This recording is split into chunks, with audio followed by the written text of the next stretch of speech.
जय श्री कृष्णा। प्रिय दर्शकों, आप सभी का स्वागत है हमारे इस YouTube चैनल पर। दर्शकों, इस समय पर YouTube पर बहुत सारे ऐसे वीडियोस हैं जिसमें कांग्रेस पार्टी को लेकर के या बीजेपी को लेकर के उनकी कुंडली बना करके एनालिसिस किया जा रहा है कि देखिए, ये बीजेपी की कुंडली है। 1980 के अंदर इस दिन इसका गठन हुआ, ये ग्रहों की स्थिति बनती है, अभी महादशा ये चल रही है, अंतर ये चल रहा है, प्रति अंतर ये चल रहा है और इसके आधार पर ऐसा कुछ होना था। दर्शकों, यदि किसी पार्टी की कुंडली बनाई जा सकती तो फिर उसका जन्म और उसकी मृत्यु दोनों उस पर एप्लीकेबल होनी चाहिए, क्योंकि कुंडली तो मार्केश भी बनाती है, राजयोग भी बनाती है। तो क्या किसी पार्टी पर भी मार्केश लागू होता है, राजयोग लागू होता है, ग्रहों की युति लागू होती है? दर्शकों, ज्योतिष के अंदर नए एक्सपेरिमेंट करना अच्छी बात है, लेकिन एक बात हमें हमेशा समझनी चाहिए कि जब किसी पार्टी का गठन होता है, उस गठन के समय पर जो कुंडली बनती है उस समय विशेष है, उस समय का। यानी आप जिस कार्य की शुरुआत करने जा रहे हैं वो समय आपको कैसा मिल रहा है, मात्र इसकी यदि गणना करनी हो तो ठीक है। लेकिन उससे यदि 10, 20, 50 साल बाद या 80 साल बाद या 100 साल बाद हम उस कैलकुलेशन को लेके इस समय पर इस पार्टी का गठन हुआ था और उसके आधार पर आज महादशा ये चल रही है और अब ऐसा होगा, तो जिस समय कांग्रेस पार्टी का गठन हुआ था उस समय पर जो ग्रहों की स्थिति थी, क्या अब कांग्रेस पार्टी जब तक रहेगी क्या उन्हीं ग्रह स्थिति को फॉलो करेगी? 120 साल के बाद क्या दोबारा से उनका टेन्योर शुरू हो जाएगा, वही महादशाएं शुरू हो जाएंगी 120 साल के लिए? या पार्टी 120 साल से ज्यादा का वजूद ही नहीं रखेगी? क्योंकि ज्योतिषीय गणना के अंदर विंशोत्तरी दशा 120 वर्ष की गणना की दी गई है।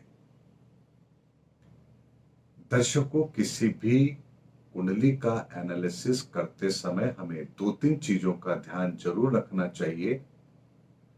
होरा शास्त्र इंसान पर एप्लीकेबल होता है, होरा शास्त्र किसी विशेष स्थान या किसी पार्टी पर एप्लीकेबल नहीं होता है। अब यदि मान लीजिए कोई व्यक्ति बहुत अच्छे संयोग के अंदर अपने किसी कार्य को शुरू करता है, तो क्या उसका केवल उस कार्य को शुरू करना ही इस बात का प्रमाण है कि वो उस कार्य में सफल हो जाएगा? या उस व्यक्ति विशेष की कुंडली भी वहां पर एप्लीकेबल होगी? एक ही समय पर रिलायंस के 2 टुकड़े होते हैं, उसका समय तो अलग अलग नहीं था। एक मुकेश अंबानी को मिलता है, एक अनिल अंबानी को मिलता है।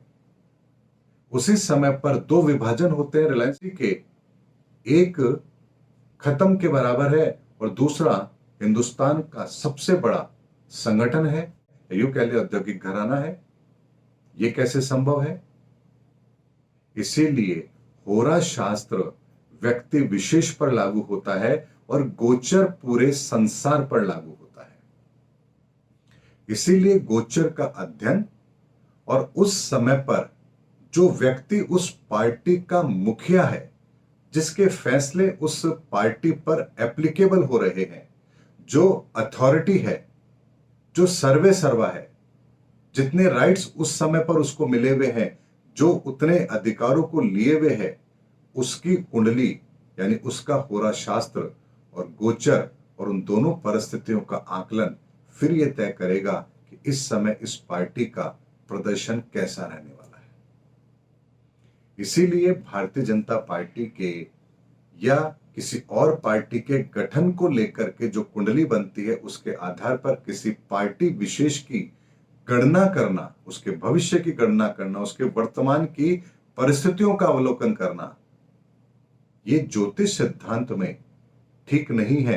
ये एक एक्सपेरिमेंट हो सकता है, लेकिन इसकी सटीकता बिल्कुल भी नहीं होगी, क्योंकि एक ही पार्टी एक ही समय पर 4 स्टेट में भी तो चुनाव लड़ सकती है। 4 में से किसी 2 में जीतेगी, 2 में हारेगी, या हो सकता है चारों हार जाए, या हो सकता है चारों जीत जाए। चारों स्टेट्स के अंदर मुख्यमंत्री अलग होंगे, वहां के वोटर का मूड अलग अलग होगा, वहां के मुद्दे अलग होंगे। ऐसे में गणनाएं करते समय हमें बहुत सारी बातों का ध्यान रखना चाहिए, और जब वो गणनाएं जब तक सही पैरामीटर पर नहीं होगी, बहुत जगह पर प्रश्न कुंडली के आधार पर राजनीतिक गणनाएं की जाती हैं। प्रश्न कुंडली के आधार पर राजनीतिक गणनाएं कभी भी सटीक नहीं हो सकती है।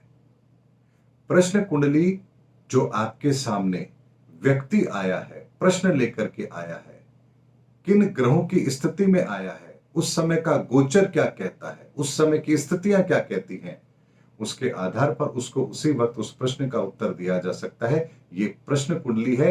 यदि व्यक्ति के पास अपनी कुंडली नहीं है तो फिर प्रश्न कुंडली के आधार पर उसको वर्तमान समस्या का समाधान दिया जा सकता है, लेकिन प्रश्न कुंडली में भविष्य की समस्या का समाधान नहीं दिया जा सकता है।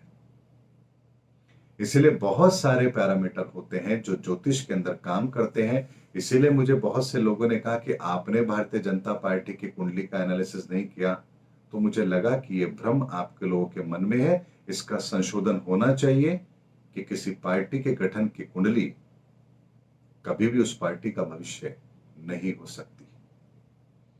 उम्मीद करता हूं दर्शकों, ज्योतिष के संदर्भ में मैंने आपको बिल्कुल सटीक जानकारी दी है, जो सही है वो आप लोगों के सामने रखा है। ज्योतिष के सूत्र, ज्योतिष की गणनाएं एक ऐसा महासागर है जिसके अंदर जो जितना डूबेगा उतने मोती, उतने हीरे जवाहरात उसके हाथ लगेंगे। बहुत शोध की आवश्यकता है, बहुत गहन रिसर्च की आवश्यकता है, और निरंतर गहन शोध रिसर्च ही आपको ज्योतिष विद्या में पारंगत बनाता है। इसीलिए ज्योतिष विद्या इतनी आसान नहीं है जितना लोग समझते हैं। ज्योतिष विद्या एक बहुत बड़ा साइंस है, और इस साइंस के अंदर करोड़ों सूत्र हैं, लाखों गणनाएं हैं, और उन गणनाओं के आधार पर उसका फलादेश है। जितना आसान नहीं है जितना लोग समझते हैं कि हम किसी के पास कुंडली लेके जाएं, वो देखें और हमें बता दे जी अब शादी हो जाएगी, अब बच्चे हो जाएंगे, अब नौकरी लग जाएगी। बहुत सारी कैलकुलेशन होती है। अगर उन कैलकुलेशन को आप सटीकता से करेंगे तभी आप सामने वाले को उसका सही उत्तर दे पाएंगे, और भविष्य में वो घटनाएं भी जरूर घटेगी। उम्मीद करता हूं दर्शकों मेरा वीडियो आपको जरूर पसंद आया होगा। अगले वीडियो में आपसे फिर भेंट होगी, तब तक हमारे चैनल पर बने रहिए। जय हिंद, जय भारत।